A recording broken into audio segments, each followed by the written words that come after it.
Приветствую, уважаемые зрители канала. Сегодня я отвечу на вопросы по поводу иммунитета. Часто очень спрашивают, упростим до максимума, как работает иммунитет. Вообще, почему вирус способен убить организм? Ну, во-первых, представьте себе, что вот этот стол – это человеческое тело. А вот эти стаканчики – это у нас клетки тела. Так вот, вирус – это внутриклеточный паразит. Вот это вирус. Когда он попадает в организм, он сразу попадает внутрь клетки. Дело в том, что иммунитет – это такие системы, которые находятся в межклеточном пространстве. Они не заходят в клетки. Все, что попадается вот здесь снаружи, между клетками, иммунитет способен остановить, убить, уничтожить. Бактерии и вирусы, когда они во внеклеточном пространстве. А вот когда они в клетке, иммунитет, силы иммунитета, специальные, войска, если хотите, там милиция иммунная, они не способны внутрь клеток проникнуть. Дело в том, что вирус так устроен, что он берет свою схему, он такой маленький, что он не может сам размножаться, у него даже органов размножения нет. Но он берет свою схему и хитро обманывает клетку. Клетка начинает думать, что вирус – это то, что ей нужно. И начинает его с помощью своих ресурсов тиражировать, как на конвейере. И вируса становится все больше, больше, больше, больше, больше. В какой-то момент ресурсы клетки исчерпаны, и клетка гибнет. Все, клетки не стало. При этом она разрушается, и вирус выходит во внеклеточное пространство. То есть он находится уже вот здесь, между клетками. И вот здесь-то иммунитет способен его уничтожить. Вот представьте себе, что это иммунные полицейские вот здесь ходят в межклеточном пространстве. Вот здесь они способны этот вирус уничтожать. В клетку зайти не могут. Но дело в том, что иммунные полицейские, милиция вот эта иммунная, они не знают, что это такое. Друг это, враг или вообще это нейтральные частички. Поэтому они на первом этапе берут одну-две штучки, арестовывают и отправляют на исследование. На исследование эти частички отправляют в лимфоузлы. Там сидит аналитик, который берет эти частички, разбирает на мелкие-мелкие кусочки и выносит вердикт. Хорошо это для организма, плохо для организма или нейтрально. Так вот, если этот аналитик выносит вердикт, что вот этот вирус – это плохо, тогда в лимфоузлах начинают интенсивно готовить новые силы для борьбы именно с этим вирусом. То есть, вот опять же, новые полицейские иммунные, но именно под этот вирус. Это спецбригады. Но дело в том, что чтобы подготовить этих специалистов, нужно время. И вот с этого момента начинается гонка между вирусом, который из неклеточного пространства пытается опять быстрее заселить клетки и опять заставить их разрушиться, тиражируя его, воспроизводя. И между организмом, который начинает вырабатывать очень-очень-очень много вот этих специальных милиционеров. Время, которое нужно для того, чтобы создать оптимальное количество сил защиты, определяется, условно по дням недели. Есть 3 волны иммунитета. 7, 14, 21. То есть первая волна иммунитета, первые подготовленные борцы с вирусом появляются где-то через неделю. Оптимальное количество – это через 14-15 дней. Это антитела.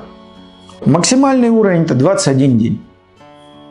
Так вот, если вируса мало, а сил защиты много, они успевают уничтожать его при каждом выходе вируса во внеклеточное пространство.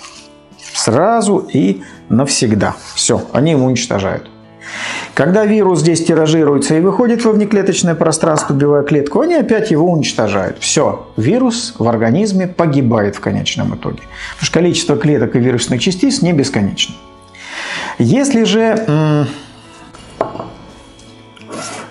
клетка заражена, что с ней делать? В этом причина того, что не существует лекарств, действующих напрямую на вирус. Он внутри клетки. Те лекарственные вещества, которые мы можем использовать, вводя их в организм, они работают в межклеточном пространстве. Вот здесь. Они тоже не проникают в клетку, потому что здесь существует целый ряд защитных сил. Лекарства, которые бы уничтожили вирус внутри клетки, не могут не подействовать на саму клетку. Они, конечно, ее тоже разрушат, могут уничтожить. К сожалению, лекарств, которые бы напрямую действовали на вирус, пока не существует. Если бы они были, мы бы давно победили и герпес, и папиллому, и ВИЧ, и гепатит, и грипп. Природа, к сожалению, тоже не нашла способов борьбы с зараженной клеткой, так, чтобы клетку оставить целой, а вирус внутри победить. Природа нашла только один способ, который мне не нравится и вам, я думаю, тоже не понравится. Это приказ. Подходит полицейский, иммунный, и отдает приказ клетке на самоубийство. Апоптоз это называется в медицине, и клетка погибает. Она уничтожает саму себя и уничтожает все, что в ней находилось неправильно. Вирусы, бактерии, все что угодно. Так вот, если таких клеток, зараженных вирусом, много, и приходит много приказов на самоуничтожение, тогда развивается интенсивная гибель клеток. И неважно каких. Ну, например, коронавирус у нас любит клетки дыхательных путей, так же как и грипп. Значит, развивается гибель клеток дыхательных путей. Вирус гепатита любит клетки печени. Развивается интенсивная массовая гибель клеток печени. Это называют еще иммунный шторм. Но на самом деле это один из механизмов борьбы с зараженными клетками. Так вот, главная задача не допустить ситуации, при которой клеток зараженных очень много, а вирусы, попадая в межклеточное пространство, не встречают достаточно сил сопротивления. Есть способы борьбы с вирусом, которые заключаются в том, что, вот как сейчас, вводят плазму людей, переболевших вирусом. Что это такое? Почему плазма эффективна? Дело в том, что в плазме больных, переболевших вирусом, уже много защитных отрядов по борьбе с этим конкретным вирусом. То есть они знают, что это такое, как с ним бороться. Организм не тратит время на то, чтобы часть вирусов арестовать, исследовать, подобрать к ним ключик, дать команду на выполнение и подготовку новых отрядов по борьбе с вирусом. Поэтому вот эти, находящиеся в плазме, готовые полицейские иммунные, они сразу вступают в работу, начинают уничтожать вирусов, находящихся во внеклеточном пространстве. Да, и они не успевают интенсивно заселить клетки организма и вызвать его гибель. Как работает вакцинация? Что такое вакцина? Вакцина – это когда мы берем не весь вирус, а маленький кусочек от него. То есть этот кусочек, вот так вот отломим его, он не способен вызвать болезнь. Вообще, в принципе, не способен вызвать болезнь. Но это кусочек вируса. Проанализировав этот кусочек вируса, аналитики в лимфоузлах дают команду, что это враг, его надо уничтожать. Вырабатываются опять-таки полицейские, которые борются с этим вирусом, и они начинают уничтожать эти кусочки. У нас времени вдоволь. Кусочки не способны вызвать болезнь. Они просто циркулируют в крови. Поэтому за 2-3 недели вырабатывается достаточное количество специалистов, и они эти кусочки уничтожают. Более того, они остаются в крови на всякий случай, на страже. Вдруг еще какой-то целый вирус попадет в организм.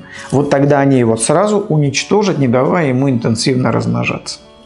Вот таким образом действует вакцинация, таким образом действует плазма. И таким образом неэффективны лекарственные препараты.